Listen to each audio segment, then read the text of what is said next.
Okay, in this tutorial we're just going to take another look at Vertex parenting and parenting in general. It's really important, and you may not have seen it in some of my other tutorials since I have so many of them out there.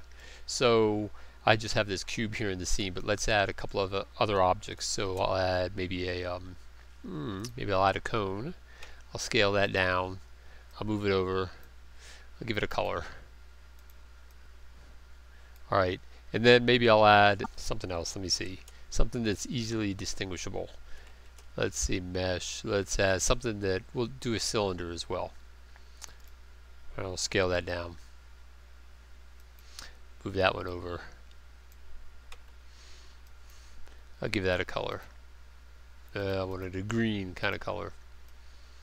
Alright, good enough. Alright, and so the point of the exercise is, you know, when you parent something, a lot of times I'll take objects and I'll just parent it to an empty. Maybe I'll put an empty up here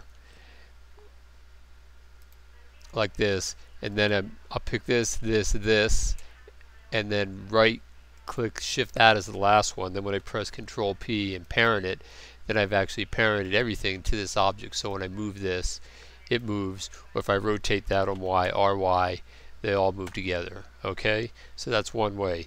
But I've basically parented each object to the center of whatever object it is I was looking at right there.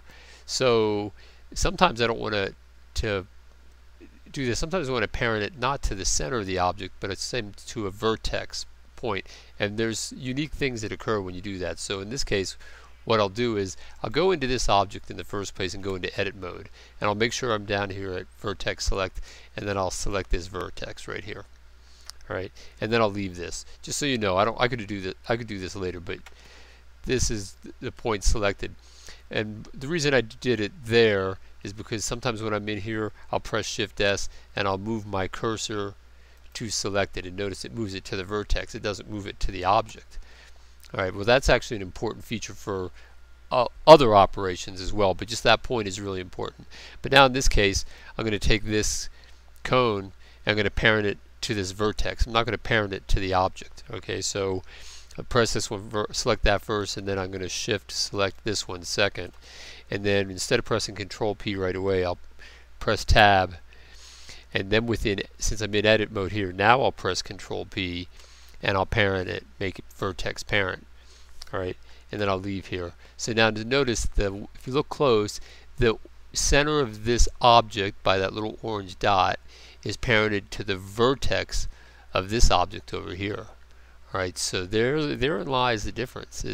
So now when I take, say, this object, and if I rotate this object, say on a ZRZ, now notice what's kind of hard to tell there what's happening, but I'll do it differently. I'll do it on Y, RY, and now notice what's happening is just by virtue of being parented to the vertex, there's no rotation that's being applied, so it frees that thing from following the rotation of the object like that.